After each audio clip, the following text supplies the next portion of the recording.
Hello, my friends. Mandy here with a quick invitation for you to join the Patreon for our show. We've recently switched up some of the benefits, including a new monthly workbook to go along with all the incredible content you're getting on the show. It's a coach yourself through grief kind of a vibe, and for only $10 a month, it is a wholly worthy and affordable way to invest in your own healing process without the commitment of a full coaching relationship. Learn more at patreon.com/Mandy Capehart, and of course, the link is in the show notes. Thank you as always for being here. Now let's get into the good stuff.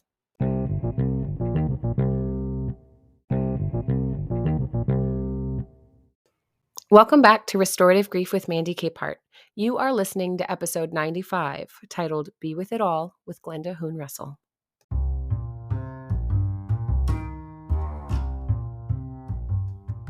Be with it all is a popular and familiar saying within the wellness industry, but it's kind of ethereal. What does it even mean? How do we be with all of it without losing our minds? And where do we even begin? So this week, nature therapy guide and self-awareness coach Glenda Hoon-Russell is here to help us unpack the all of our emotions and to get some footing on how to not only learn to see it all, but to become a witness of all of it on our own behalf. Being with it all doesn't mean being with it all the time. It's an invitation to practice releasing expectations and ego to let our souls experience the fullness of our human existence.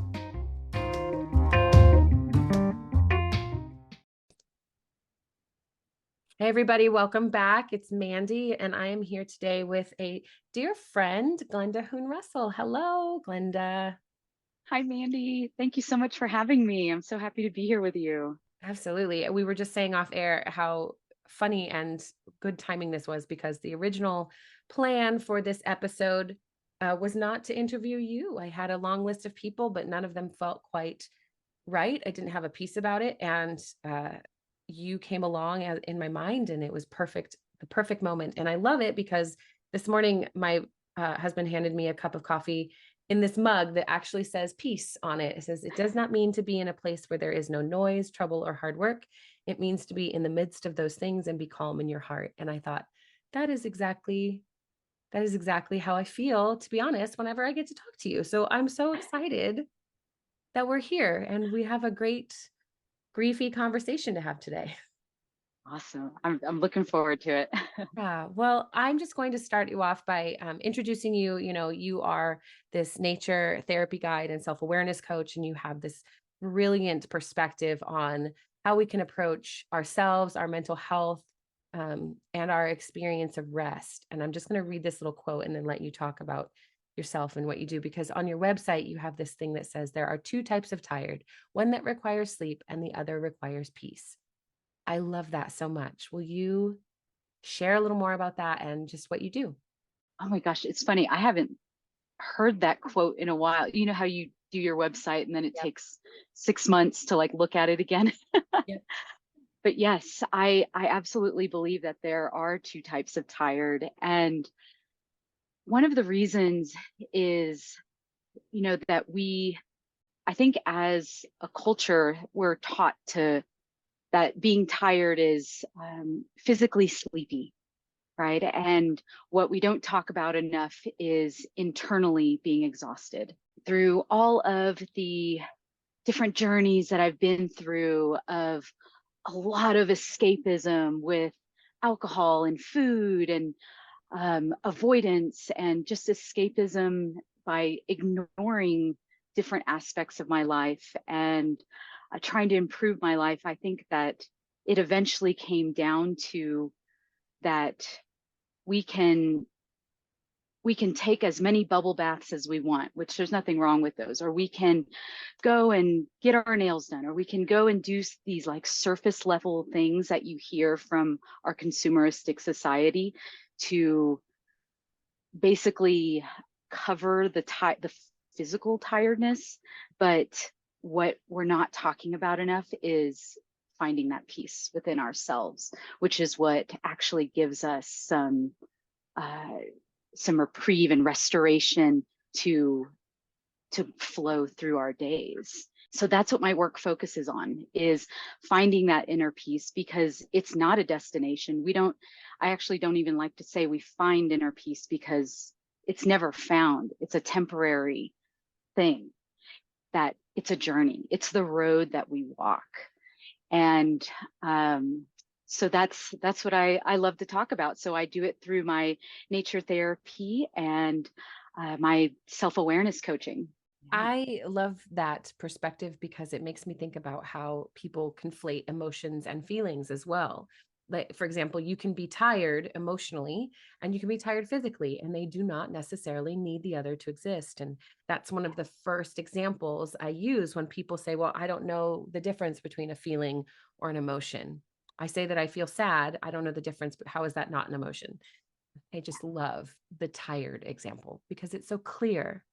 And when you bring it to someone in that simple way, it can become an embodied intelligence, right? That's something that they can start to sense, oh, I do know what you're talking about. You're right. I do lack that peace, access to that. I haven't encountered that kind of inner peace in a long time. And so the conversation gets to shift from maybe take a power nap to maybe let's draw some boundaries and say no to a whole bunch of things and find what brings you joy. So one of the things that you said recently on your TikTok that I came across that caught my attention was this beautiful conversation about misconceptions with spiritual journeys, with healing journeys, with and you addressed it a second ago just by reinforcing that it's not a destination. This is a process. These are things that we encounter and we learn to take in and learn to embody and learn to practice. But that is a really overwhelming concept. And so I want you to talk about that a little bit, but I want to just share, if it's okay with you, what you had said. And I won't share the whole thing, but you had said there's a lot of different terms people throw around about a healing journey or a spiritual awakening, such as becoming more conscious. But I say we're just becoming more self aware. One of those big misconceptions is that we are automatically granted this blissful state. And because it's our spiritual path to heal, we are automatically allowed to be happy all the time. The truth is that that is a branch of our consumeristic cultural programming. Can you unpack that a little bit? Yes, absolutely. So we all started out with, if you can imagine, a little ball. And that's our soul. That is who we all are underneath under all of the programming. And we when we were born with this basically blank slate. I say basically because there's a lot more in there, but for now we'll just say basically blank slate. And as we grow, we're influenced by our caretakers, whether that's your guardians, your parents, whoever that was surrounding you, your siblings, whoever raised you, that they're they influenced how you were raised. And it might be simple things like the way that you do dishes might be the same way that, say, your mother did the dishes, right? But it might be things like suppressing emotions, like that your mother might have been, or father might have been, someone who didn't talk a lot about their feelings. So maybe as an adult, you don't talk a lot about your feelings. So these people influence us, and then widen that gap a little bit more. And our culture influences us. And that's everything from the people we went to school with, the social economic classes that we're a part of, the racial groups that we're a part of, everything had an influence on us. And the geography, even our generations. So everything that we did, we picked up along the way saying, okay, well, this is my truth. For example, so many of us think that there's milestones in our life that we have to go to college, we have to find a job, have a family, have a certain size home, have this many cars. And so we check off these boxes thinking, this is what I need to do in order to be happy, in order to be successful, in order to be valued. So each of those influences creates what I call a paper thin layer over this, going back to the ball imagery of our soul. And this creates the ego. And this ego then basically suffocates our soul, our inner truth of who we really are. And for most of us, I believe that we see those layers, that ego, and it becomes a voice in our head. It says, well, this is how we need to react to certain emotions, that this influences us with every move that we do throughout our life. And we just have this feeling that life is just terrible. It's miserable. And why am I still doing these things? Why am I chasing money? Why am I working so hard and putting every bit of effort into everything I'm doing? And I'm still absolutely miserable. Yeah. So with that being said, so I might mention the ego, and that means like all of our programming, and our soul means our truth. So I always like to explain that in the beginning. So one of the things that is important to realize, especially as we flow through our spiritual awakening, self-awareness journey, our becoming more conscious, whatever that journey title, it doesn't matter. It really means that we're all just journeying back to our soul, that we're becoming aware of that programming. We're becoming aware of the conditioning, and what are we holding on to? What are we saying yes to? And so much of that has to do with our emotions. It's influencing us to think that we constantly have to be happy. And there's this messaging, whether it's on TV advertisements, on shows on Netflix, on, movies, everything, that there is this sense that if we don't have what they have, we're not good enough. And as you can see, like I don't really know the most recent statistic, but the amount of screen time that we share, that we're so addicted to being external because we want what they want, even if that's a subconscious belief. But society doesn't tell you that. Society doesn't tell you, oh, it's okay to feel resentment. It's okay to feel anger. It's okay to feel disappointment. Right. It's okay to be disappointed, or to allow other people to be disappointed at you. As a recovering people pleaser, that's a huge one for me, Yeah. to actually accept, like, it's okay that that adult is disappointed in a boundary that I set, Yeah. you know? And so I think that this concept that we're not allowed to feel our emotions then tells us that when we start to feel, say, an emotion like anger, and especially as women, that we have to be soft, we have to be calm and polite and pretty and polished. And the truth is, F all that. Like, we are allowed to have our emotions, and we need to express our emotions, because physically in the body, if we don't allow ourselves to express our emotions, what does that do? We become like an Instapot where all of our emotions start pressurizing. Yeah, that all of our emotions start to build, build, build. Yeah. And what this eventually does is it creates illness in the body. And that's when we have not just depression and anxiety, but that's why we have certain pains, certain allergies. I mean, there's so much research that our emotions are actually creating these different illnesses in the body.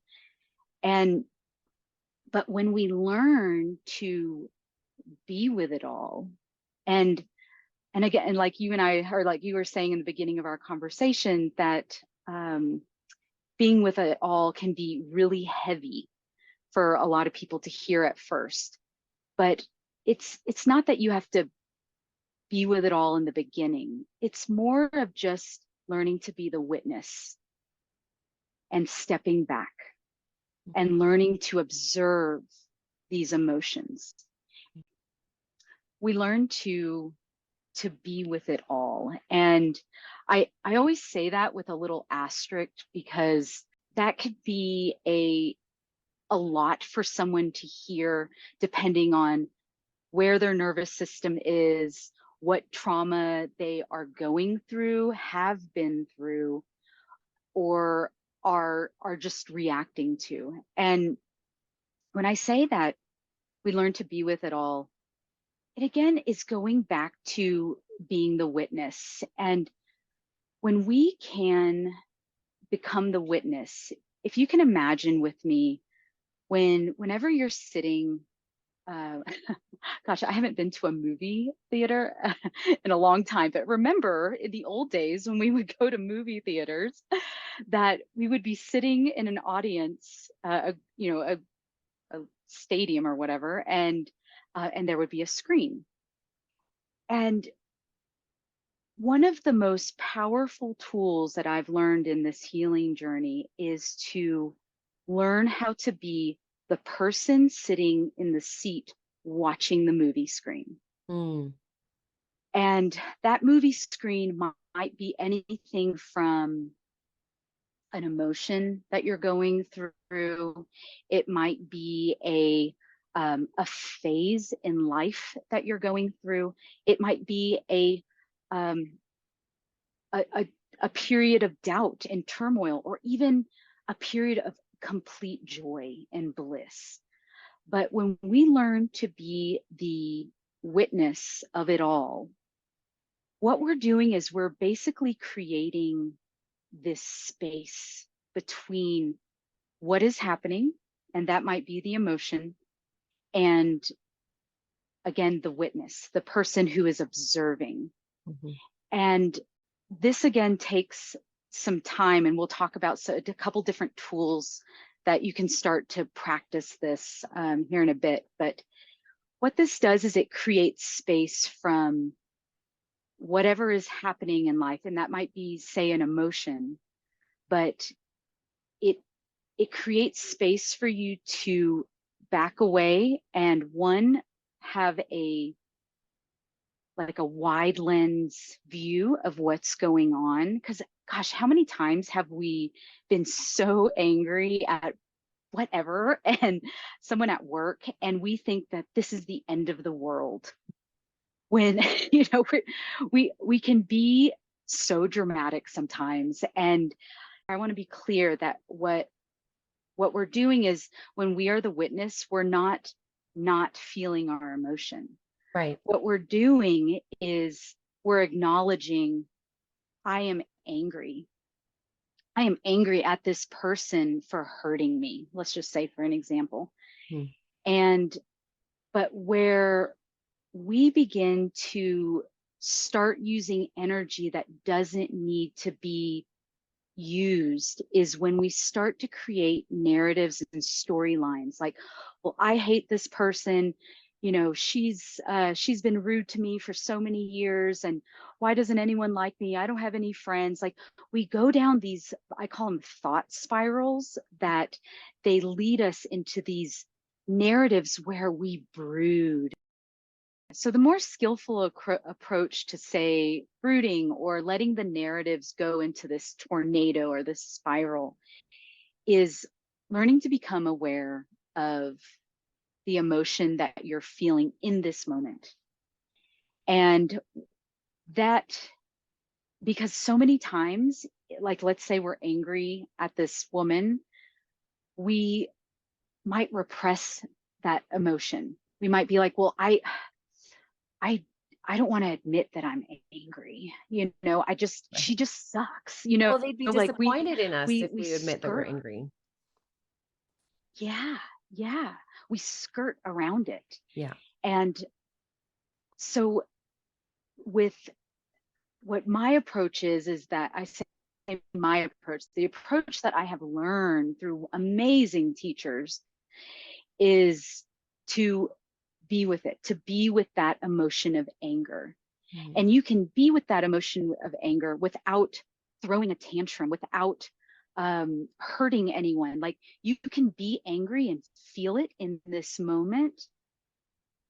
And when we do that, what we're doing is we're releasing that pressure cooker.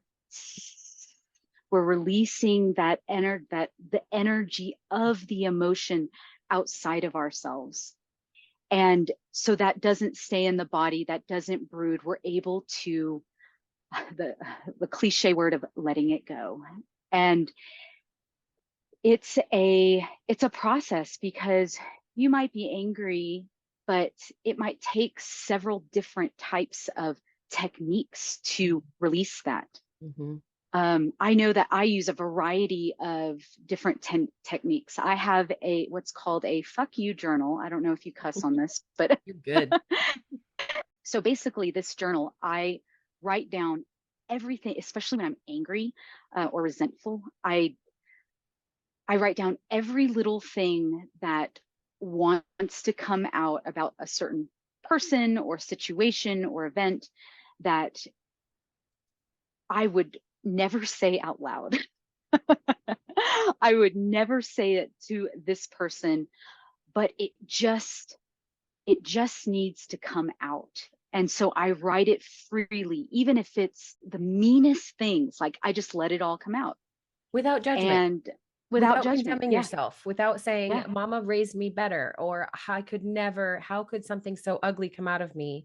I think that that invitation to be very honest and true is to recognize there is no person on earth that does not have something like this within them. You just might have a different word that you're using, but that level of inner pain comes from all of those unmet expectations and that holding ourselves to a standard that we were never meant to reach. So yeah, I just wanted to add that because it's easy to look back at those. And even as you were saying it, I was like, "Ooh, that reminds me how I've thought, what if my daughter finds my journal someday? I can't wait for her to read and be like, whoa, my mom was a human. My mom was real. Oh, she was mad at dad in this one. Okay." Or whatever it is, that Yeah. authentic human experience has to be given a journal. Yeah. Yeah. Absolutely. Absolutely. And I think that the individual can decide whether they keep that journal Mhm. or they decide to rip it out. And that's my process, is that I rip it out and then I either shred it or I burn it, because to me that's like I'm releasing that part of myself, and it's not a part of my space anymore. It's So not a I memory think you need to either, hold. yeah, yeah, because it's not something that I necessarily want to go back and read, but I I honor your path and that you want to keep it. So I think that for whoever's listening, they can choose either direction, whatever feels right. Maybe play with both and see what feels expansive, right? Like what makes you feel the release more. It even makes me think of it's really about attachment style or stances, right? And the way that we approach anything that we want to hold on to and for what purpose. As you were talking, I was thinking, I'm willing to bet I could go find notebooks full of college course lecture notes in my garage that I don't know why I need, or old planners Okay. for the purpose of reminiscing, for remembering. Well, my attachment stance happens to be insecure in a lot of ways because I have memory retention issues. So I want to go back and remember things, but unless I'm cued, I'm not going to remember it. So while I'm realizing I don't necessarily need Chem 201 notes to remember, um, those journals might be really valuable to release just for the sake of releasing that information. And in that regard, we have the opportunity here to again frame emotions as information and remind ourselves you cannot retain and do not need to retain all information for a well-rounded, healthy life experience. It's in fact exhausting, and you end up with crates in the garage full that you don't need. We all have them. Even though I live in an RV, I still have my little crates, and it's yeah, yeah, but beautiful.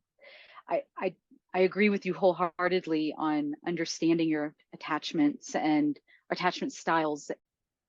Yeah, I think learning about attachment stances is definitely a, a rabbit trail to run down. And that really comes, especially for grievers, when you're in a place of mental clarity, right? Brain fog is so thick and so real for grievers that I would never say, hey, Yeah. by the way, learn about your attachment stances now while you're trying to process why things hurt, because Yeah. the why things hurt is so evident. But down the road, 2 years into a loss or something along those lines, when we are asking that question is, why can't I be with it all? Why can't I handle being activated and feeling angry and then being sad and this emotional whirlwind?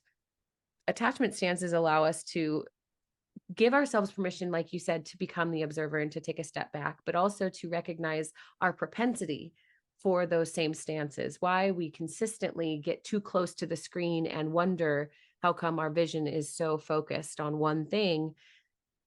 It might be because we're dealing with stories from our past or stories from about who we think we are. And so I want to wrap this just by asking you, like, what is one way that you would invite the griever who says, yeah, I love the idea, I love what you're saying, but I don't know where to begin to be with it all without feeling like I will be unable to stop? How do I sincerely close the journal and give myself permission to not continue ruminating, or to give myself permission to take a step towards something else or toward a different emotion? So I think that, first of all, bringing some awareness to any shoulds that you're starting to say, like, let's say that you are experiencing a certain emotion and you're like, well, I should be over this by now, or I've been going through this grief and this depression for years. I should be in a different place. And that word should or could, the those words are just poison. They, because what they're telling us is they're telling us that we need to be something then other than what we are. And when we learn to be with it all, it's saying that it's okay that I am still going through this grief. It's okay that I am still angry at this person. It's okay that, and this moves us more into an acceptance level than any kind of denial or resistance towards what we need to feel. So even just bringing some awareness around, if you're starting to think that you should feel a certain way, or that you should be over this, that or that you should feel happy, like, mark that, just bring some awareness and label that as that's a should, and bring yourself back to, I don't have to be anything other than what I am right now. And Mm, that it's okay to feel, to still feel what I need to feel right now. mm, Because the way that emotions work is that so many times we resist and suppress that we don't actually get to feel the full emotion that we need to feel. Because once we feel that, it lightens and it starts to deflate, and there's freedom at the end of that. If you think about any time that you have, let's say you've been angry with someone, and you finally sat down with them and you had a talk, and um, you were able to just cordially work through it. And afterward, you felt this release, like, okay, we're okay now, everything's fine. It's, but before, when you were angry at them, it's like, I am never going to talk to this person again. Like there was like this whole dramatic process of like, I'm never going to get through this emotion. But once you went through it, went through the process of resolution, that emotion was released. Emotions are temporary, no matter if they feel like they stay with us for a full day, a month, or even years. And that emotions will always be up and down, like no matter what, even if we're, I can only speak for myself, but through my depressive episodes, it felt like I was depressed for years. But when we really look at our day to day, there might have been some subtle ups and downs. There might have been um, maybe the next week there was, I was doing a little better, but then I fell back into it. So emotions are always up and down. And I always remind myself that whatever I'm going through, especially with the harder ones, that this is temporary and that it's not going to be, I'm not going to feel like this forever. And the ego tends to only focus on the bad parts, right? And so another thing that you could do with, again, being with it all is to acknowledge when you're actually going through something good. And I'm not talking about like joyful, laughing, belly laugh, because you might not be there right now, but like maybe it's a smile. Maybe it's seeing something that your child does that makes you feel proud, or like looking outside at a beautiful landscape or a beautiful sunset, and just acknowledging that within these moments that we are having some good and bad. And so you learn to see that throughout your time period, throughout whatever you're going through, that it's a mixture of emotions. And, but especially just noting, you don't have to do anything with it other than just gently note, like, this is a good thing. This brought a smile to my face. This makes me happy. And just gently note that. So the next time that it feels so impossible, that once you have flowed through whatever you need to flow through, that you'll there'll be a time period when that ends, and that, or that it ceases, or that, because I don't like to say ends because I feel like it always, things always come back in different waves, and that's part of being with it all. I think that that's a really beautiful way to explain it. That permission to recognize that life will ebb and flow. The expectation of pure happiness all the time is a myth. And the people who present it are lying to sell you something, or maybe not sell you something, but just sell you on the idea that it's possible and that they have some magical secret. I was just thinking the other day while I was driving uh about like wellness retreats and the work that you and I do, things like that, and how our goal is to become obsolete. Like the authentic people in this industry, in all of those industries, is truly to work themselves out of a job, to become people who witness our work making such an impact that people are teaching each other. And we get to live in a world where there's more grief literacy for me, or where there's more peace in your world. You know what I mean? It Yeah. just, it's such an idealized perspective. And you might say, well, that's lovely for you guys to have rose colored glasses, but truly, if we are working unto this wholeness on behalf of all of us, ourselves internally, the people we connect with externally, then I don't think it's unreasonable to say that when those heavy moments come, we can continue to survive, but also to perceive thriving and opportunities to thrive in our area without fear, without recognition that, oh, this is the worst thing that's ever happened and I'm going to perish from being so overwhelmed. um, we've really learned to strengthen internally and put down expectations that are so limiting and so oppressive on the reality of who we're supposed to be as we're coming out of loss and life in general, just any of those things. Glenda, you have such a refreshing and beautiful perspective. And I'm so grateful that you've made time to be with me today, and that you are living in the mountains of Colorado and impacting your community with invitations to soften and an invitation to really just push back and say, well, what are the unmet expectations in your life? How are they impacting your whole spirit, your ego? How are they impacting your soul? And how are they limiting you from becoming who you want to become? I think that's a good summary, but You did great.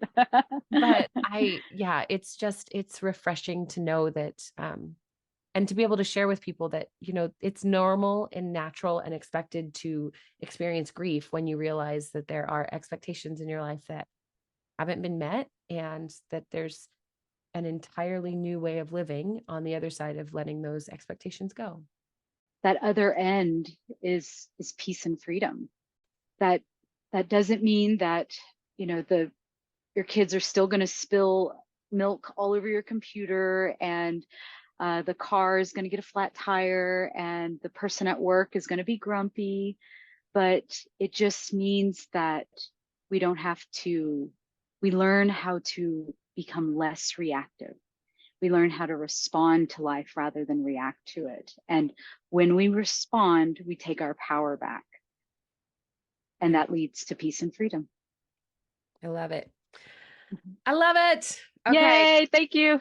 So good. Everybody, you need to go to the show notes, find Glenda's contact information. She's rejoining the social media sphere on Instagram and TikTok. So she's got some great content, super approachable, and really just invitational into a space where you get to decide, are you going to live with heavy expectations, or are you going to live with a lightened burden? So thank you, Glenda, for making time, and thanks everybody for listening.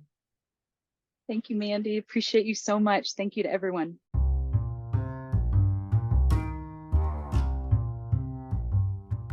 Thank you for listening to episode 95 of Restorative Grief. I hope you feel inspired to start a practice of emotional observation in your own life today. Our emotions are powerful pieces of information for us, but we so often relate to them in overly intimate ways, and that prevents us from stepping back and bearing witness. Yet in our grief, a compassionate witness is the very thing we need the most to start our healing journey.